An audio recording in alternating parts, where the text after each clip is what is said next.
Suze Ogden, I See God. Our theme this month at Centers for Spiritual Living West Hawaii is the way of peace. As you know, we're in the 64 days called the Season for Nonviolence, created and sponsored by the Alliance for Global New Thought. This organization has been truly global in its vision and its mission for over 3 decades. Their purpose is to create an awareness of the nonviolent principles and practices as a powerful way to heal, to transform and empower our lives and our communities. So through educational and community action campaigns, they're honoring those who use nonviolence to build a community that honors the dignity and the worth of every human being. One of the ways we do that is to see God in everything and everyone at its level of expression in that individual circumstance. So my topic for today's talk is transforming awareness. And at the heart of transforming awareness is to be mindful and respectful of our own individualized part in that. We're demonstrating that every person can move the world in the direction of peace during their daily nonviolent choice and action, during their meditative and prayerful times, in knowing peace from within radiates out as well. January 30th, which is the beginning of the Season for Nonviolence each year, January 30th of 1998 marked the 50th anniversary of Mahatma Gandhi's assassination.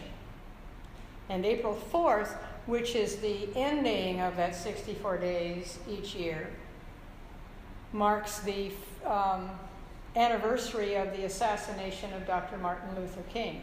So those dates were chosen mindfully, that during this period of time there would be an added attention given to the message and the intention of peace. In memory of these two great advocates of peace, the 64-day grassroots movement honoring nonviolence and peace began. As you know, this movement is called the Season for Nonviolence. It's a joint project involving the Association for Global New Thought, AGNT, the Mahatma Gandhi Institute for Nonviolence, and the Martin Luther King Social Action Training Programs. In the past 17 years, since the season began, it's been celebrated 16 times at the United Nations. And over 1,000 events are carried out by New Thought congregations and community leaders throughout our country every year.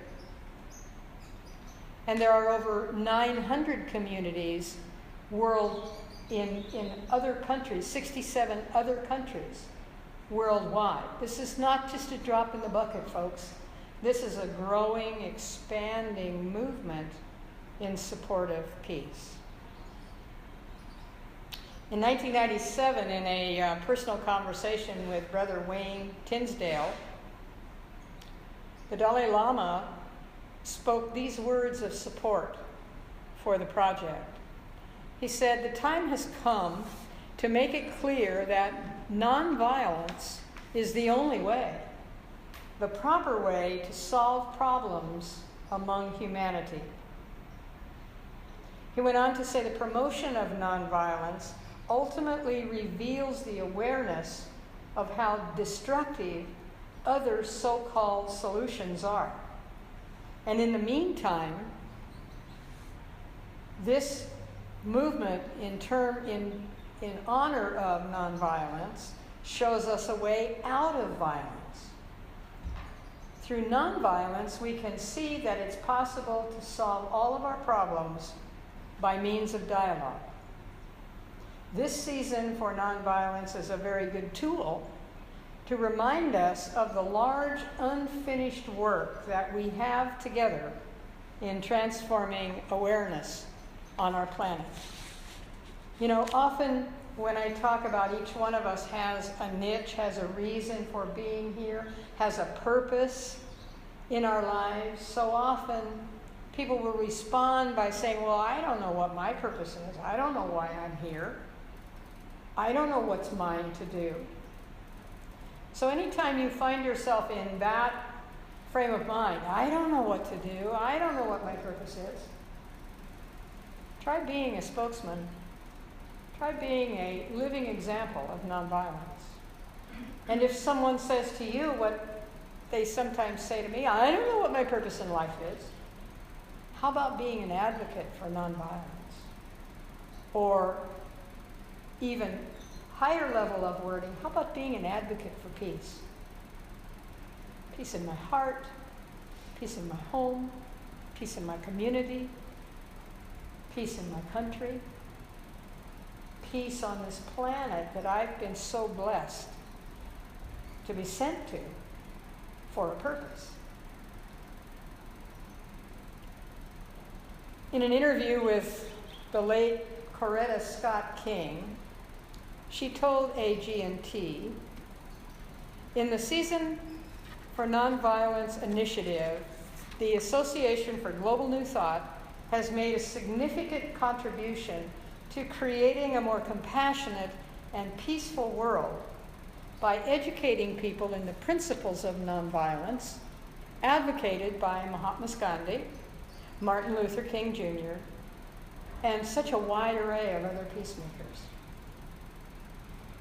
King and Gandhi were first and foremost men who operated as their authentic selves. They were committed to a universal law. They refused to accept legally sanctioned injustice. They were willing to know the truth, speak the truth, live the truth, and be willing to go to jail or to die if necessary, to be true to their own truth. This is not a passive stand. And although you may think there's a certain negativity attached to the fact that both of them meant what seemed to be an untimely death, in fact, look how that legacy lives on.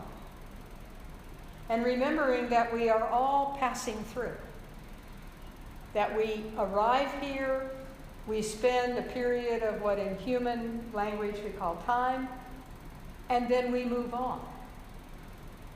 So the act of passing through, or if you are into quoting the Bible, coming to pass, and it passed, there is a sense of movement there. Not in a negative sense, but that we are eternal, and this is one of the stops along the way.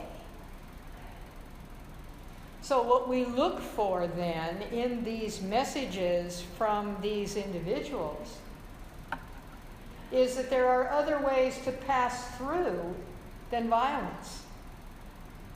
Because so many of us come, spend time here, and pass on in joy. Pass on in anticipation. You see, that's a whole different slant, isn't it? Than the horrific sense of someday I'm going to die. We call it transition in science of mind because it's transitioning from one level of existence or consciousness to another. That's not an ending. That's like another beginning. That's because it is another beginning. So as you think about these kinds of things, pray on them, recognize that it's possible to come here in purpose, do what is good and loving and makes a difference in a positive sense and move on without the violence of dying, however that looks, whether it's as these two men demonstrated it, or in illness or incapacity. Moving on healthy is okay. It's like, bye-bye, check you later.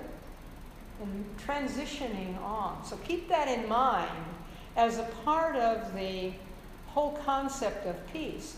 We come in peace, we live in peace, and we move on in peace.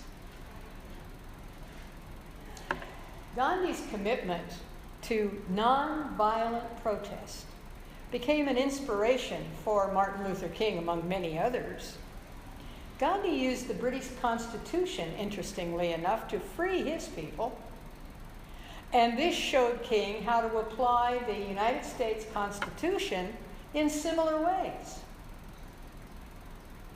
Melting hate with love worked for Gandhi in India. Gandhi became King's hero and inspired him to choose a path of duty. His dream of freedom eventually led to a massive march to Washington and the stirring words he uttered for all of the world to hear on the steps of the Lincoln Memorial. His words, "Let freedom ring from every hill, from every mountaintop, let freedom ring." Black men and white men, Jews and Christians, Protestants and Catholics will be able to join hands and sing in the words of the old Negro spiritual, "Free at last, free at last. Thank God, we're free at last." And interestingly enough, whether you're aware of it or not, those words are carved into the marble steps at the Lincoln Memorial. I didn't know that until the other night when I was watching a PBS special on Daryl Davis, who I'm going to talk about next week. And he actually, in the documentary, took us to that spot and showed us where those words are. So you see, there is deep, ongoing history in the country that we're blessed enough to call home in pursuit of freedom. 3 months later, after Dr. King spoke, Congress passed the civil rights legislation, and at the age of 35, King was chosen to be the Time Magazine Man of the Year. 10 months later, he was awarded the Nobel Peace Prize. So Gandhi and King are examples of what a visionary can do. The steps that they followed to achieve their dreams are part of the evolutionary awakening of the human race. They're available to anyone motivated enough to see them. If you feel like in today's world you're being challenged by that, then your awareness of that is the time to be moving on toward the support of peaceful resolution through nonviolence. Each of us today, more than ever, has a stake in creating a peaceful world. To hold that vision, to feel it, to know it, and most importantly, to trust the divine in each of us to support our intentions. We do this every day in our spiritual practice, our intention, our practice, and our outcome. We do that every Sunday morning here in Standing in the Light, our intention, our practice, and our outcome. This is no different. It may seem like it's on a larger scale, but it begins from within each one of us. peace in my heart, peace in my home, peace in my community. We can do this. Attitudes can change. Our internal landscape can change, can shift. We can know that Gandhi and King and so many others were not demeaned, ignored, or assassinated in vain. That's no reason to stop pursuing peace in the heart, in the home, in the community. Remember the dream, and most importantly, live the dream. Peace begins within each one of us. One person at a time creates one peace at a time. And the instant each person in the world is at peace simultaneously, there will be peace on earth. Barbara Streisand sings a song about that. And the signature line is it, every heart beating at the same time. Every heart beating at the same time. So let's begin that within each one of us right here, right now. On its website, AGNT has provided an interfaith prayer which can be used. And this is how it reads. I revere and honor all faiths. Each faith is simply a way to know God. All of them are good, as all of them are God. And so it is. Not unlike what we do every Sunday morning with our lighting of the candles of faith, acknowledging each of these faiths and knowing that there is goodness in them and that we actually speak those words of goodness to the extent of our knowledge of those faiths. We don't have to know everything about another faith in order to speak of it in goodness, in love, in peace. So we have a special piece of music for you this morning. We're going to play it so that you can listen to it. The composer, as well as the voice that you hear, is Reverend Kathleen Scott from the Visalia Center for Spiritual Living. You'll note that Reverend Kathleen's voice is a professional one, and she was a professional musician for a number of years.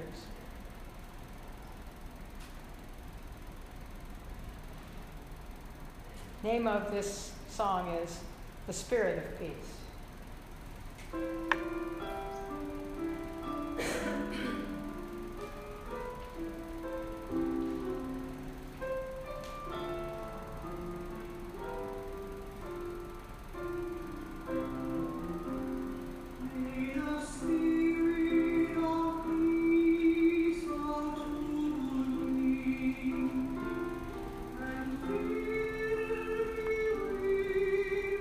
Silence.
Kathleen Scott, the spirit of peace.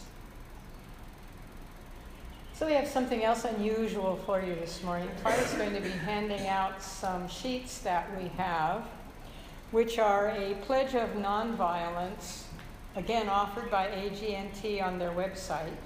You're welcome to take these home with you if you'd like. You're also welcome to share them with anybody that you think would find value in having one. You're welcome to make copies of this.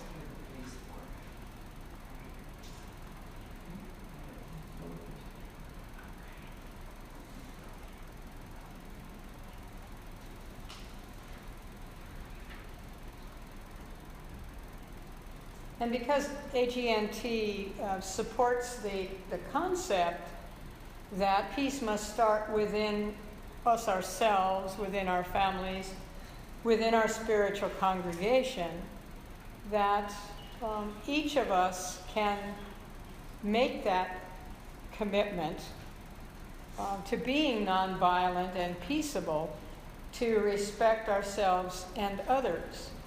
So we offer this to you. I'm going to read it because I'd like it to be on the record and on the recording. But you're welcome to take these home with you and treat them as you choose. Each of us, members of the Center for Spiritual Living, West Hawaii, can commit ourselves to being nonviolent and peaceable people, to respect ourselves and others.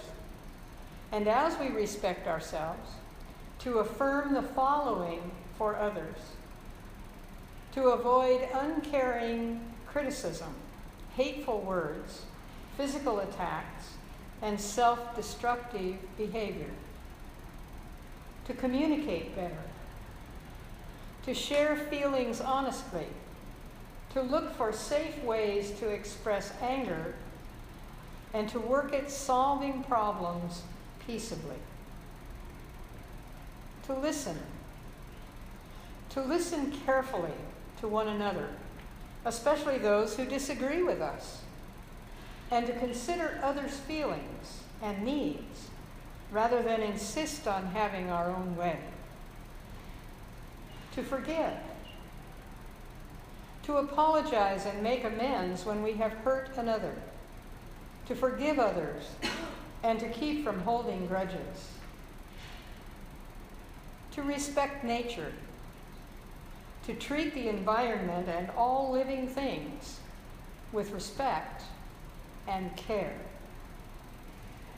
to recreate non-violently; to promote athletic and recreational activities that encourage cooperation, and to avoid social activities that make violence look exciting, funny, or acceptable; to be courageous; to challenge violence in all forms, whether we encounter it, whether at home, at work, in the congregation, in the community, and to stand with others who are treated unfairly. This is our pledge. These are our goals. We'll check ourselves on what we have pledged 3 times this year. One time on May 30, one time on August 31, and one time on November 30, so that we can help each other become more peaceable people, eliminating violence, one congregation at a time, starting with our own. So on those 3 dates that I listed, we'll just kind of do a check-in during standing in the light, so that as you have experienced this process of living the peace you wish to see in the world and observing the impact that it has around you, you can share with us, with your spiritual ohana, the results of that. That's not saying you have to wait until May 30th or August 31st or November 30. You can share it anytime. We'll just kind of do a wrap-up on those 3 days to see how we're doing in living and promoting the peace we wish to see in the world.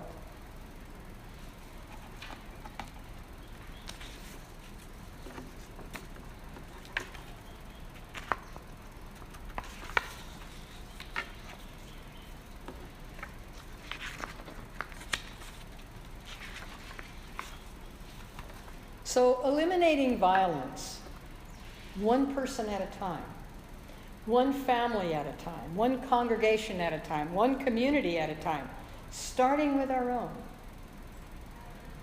You know, several of our members have already been at work these past couple of weeks creating a bulletin board display about the season for nonviolence for the Waimea Library. Our mahalo to Tina for suggesting we do this and for obtaining permission from the library to do so. Mahalos also to Arliss and the ladies who attended our Girls' Night Out a couple weeks ago for the craft work that was done for the display. And for all of you and members of both our Waikoloa and Waimea communities for providing affirmations on peace, which will be displayed on the bulletin board. And each day, one of those affirmations will be printed up in a number of copies and placed in a basket right beside the bulletin board so people can take one, so they don't take them off the bulletin board. They can take one out of the basket and take it home with them.